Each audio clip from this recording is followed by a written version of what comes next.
এসো দেশ বদলায়, পৃথিবী বদলায়। নতুন বাংলাদেশ গড়ার লক্ষ্যে তারুণ্যের উৎসব 2025 সারা বাংলাদেশব্যাপী উদযাপিত হচ্ছে। তারই ধারাবাহিকতা মোংলা বন্দর মাধ্যমিক বিদ্যালয় এই তারুণ্যের উৎসব 2025 উপলক্ষে বিতর্ক প্রতিযোগিতা ও উদ্ভাবনী প্রদর্শনী শুরু হচ্ছে। ইতিমধ্যে আমাদের বিতর্ক প্রতিযোগিতা সমাপ্ত হয়েছে। আজকে উদ্ভাবনী প্রজেক্ট প্রদর্শনী তোমাদের মাঝে উপস্থাপন করা হবে।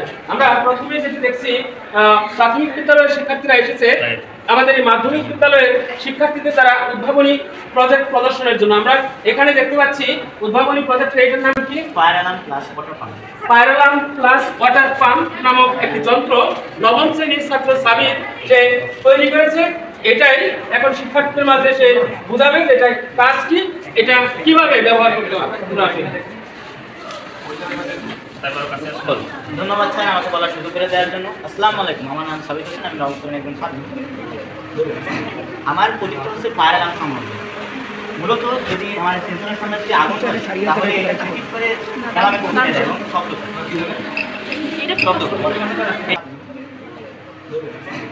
আমার প্রজেক্ট হচ্ছে ফায়ার অ্যালার্ম সম্বন্ধে। মূলত যদি আমার সেন্সরের সামনে যদি আগুন ধরে তাহলে এটা ঠিক করে অ্যালার্মে পৌঁছে দেয় এবং শব্দ করে। এটাই বিষয়। আর বাংলাদেশ জনবহুল একটা দেশ, যেখানে আগুন প্রতিনিয়ত ঘটে থাকে, অনেক প্রাণহানি হয়, অনেক ক্ষতি হয়, যার ফলে বাংলাদেশের অর্থনীতিতে অনেকটাই প্রভাব ফেলে।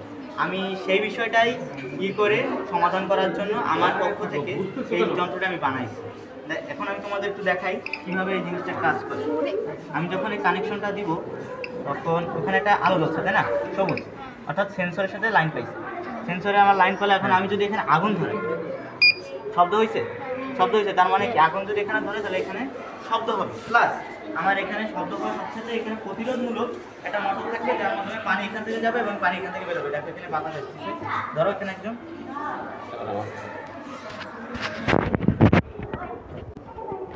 বাতাস আছে, তার মানে এখান থেকে পানি ঢুকে এখানে বাতাস হয়, সেটা প্রতিরোধ হয়ে যাবে।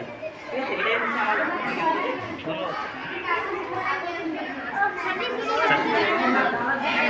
এদিকে আসো।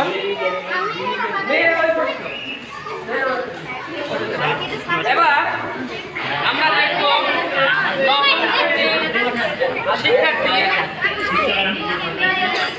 রিজওয়ান, সে নবায়ন যোগ্য শক্তির ব্যবহার বায়ু প্রবাহের মাধ্যমে যান্ত্রিক শক্তিকে বৈদ্যুতিক শক্তিতে রূপান্তর একটি গুরুত্বপূর্ণ প্রকল্প সে তোমাদের সামনে তৈরি করেছে।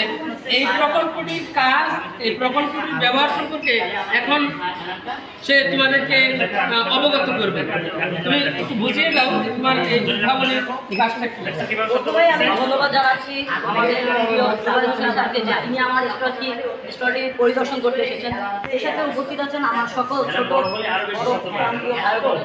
এখানে মূলত আমি চেষ্টা করেছি আহ্বানগত শক্তির ব্যবহার পুরোপুরি এবং তার গুরুত্ব দিয়ে প্রকাশ করে প্রথম। যখন তোমরা ঘরে পড়তে বসো তখন দেখা যায় অনেক সময় বৈদ্যুতিক শব্দ সেক্ষেত্রে তুমি বিদ্যুৎ থেকে কীভাবে বিদ্যুৎ নিয়ে বৈদ্যুতিকটা চালাতে পারবে। ধরো এখন যেহেতু একটা আবদ্ধ স্থান, এখানে প্রাকৃতিক বাতাস আসছে না, এখানে আমরা প্রাকৃতিক বাতাস হিসাবে ফ্যানটি ব্যবহার করছি।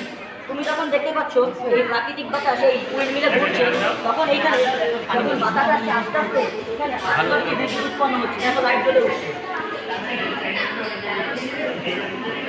দেখো যখন বাতাসের প্রভাব আছে তখন লাইট জ্বলে উঠছে। এর মাধ্যমে বোঝাচ্ছে যে বায়ু প্রবাহের মাধ্যমে আমরা যান্ত্রিক শক্তিকে বৈদ্যুতিক শক্তিতে রূপান্তর করে দৈনন্দিন কাজে সঠিক ব্যবহার করছি। তোমরা কি জিনিসটা বুঝতে পেরেছো? কারণ যদি কোনো প্রশ্ন থাকে আমার কাছে নির্দ্বিধায় বলতে পারো। তাহলে তোমরা সবাই কি বুঝছো? কেমন দেখলে? তোমাদের কেমন লাগতেছে? ভালো লাগতেছে? ভবিষ্যতে কেমন করতে চাও? আচ্ছা, তোমাদেরকে অনেক ধন্যবাদ। তোমরা আরও কিছু প্রজেক্ট আছে, ঘুরে ঘুরে দেখবে, সব প্রজেক্টগুলো দেখবে, বুঝবে, ভবিষ্যতে তোমরাও এইগুলো নিয়ে ভাববে, তোমরা চেষ্টা করবে যে কীভাবে এটা তৈরি করতে হয়, নতুন আরও কিছু তৈরি করা যায় কিনা সেটা দেখবে। এটা তৈরি করে অতটাও কঠিন না, এখানে মাত্র আমি এখানে তার আছে, মেট্রোমের কাজ, সেগুলো ব্যবহার করছি। আর এখানে কানেকশন ব্যবহার করছি। আর এখানে একটা বুস্টারের কাজ হলো যেগুলো অসক্রিয় যে মানে ইলেকট্রনগুলো, অর্থাৎ যে চার্জ, সেটাকে সক্রিয় করে 3 ভোল্টে 12 ভোল্টে নিয়ে যায়, মানে আরো ভালোভাবে বিদ্যুৎটা উৎপাদন করে, যার ফলে অ্যালার্মটা তো বাজেই প্লাস মোটরটাও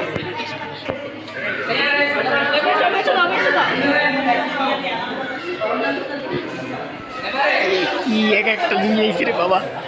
আমরা দেখবো নবম শ্রেণীর শিক্ষার্থী এই আসতে তার মার দেখো ওম এক যুক্ত অরণ্যযুক্ত ওম একটি প্রকল্প প্রদর্শন করবে। তোমরা মনোযোগ সহকারে শুনবে, তুমি একটু লাগিয়েছো কাজের কাজে লাগবে, কিভাবে কাজে লাগবে এটা বলতে দেখাই তো যায় না আমার বক্তব্য উপস্থাপনের জন্য প্রকল্পটির নাম হলো যে স্মার্ট ডাস্টবিন। কে বা চায় তার ঘরের ভিতরে একটা ময়লা তুলিতে টিস্যু দেখতে, এবং সে টিস্যু যদি থাকে তাহলে নিজেরও কেমন যেন একটু লাগে। এজন্য যাতে ঘরের কোণে একটা ময়লা তুলিতে যাতে টিস্যু দেখতে না হয়, সেজন্য আমি বাড়িতে স্মার্ট ডাস্টবিন ঢাকনা সহ যেটা করতে আমার কষ্ট করে পায়ের চাপও দেওয়া লাগবে না। আমি একজন শৌখিন মানুষ, এজন্য আমার কষ্ট করতে কোনো দ্বিধা লাগে। এজন্য আমি এমন একটি ডাস্টবিন বানাইছি যেখানে ময়লার সামনে নিলে ডাস্টবিনটা খুলে যায়। তোমাদের কারো কাছে কোনো ময়লা আছে? সামনে যারা আছে তারা দিতে পারবে, পাশে থেকে না, সামনে যে আছে ওইভাবে দূরে যাও, ওরকম না, সরো একটা পুরোপুরি দেখতে পাইনি আর মধ্যে আরেকটা ভিডিও কর অনেক রাখতে হবে।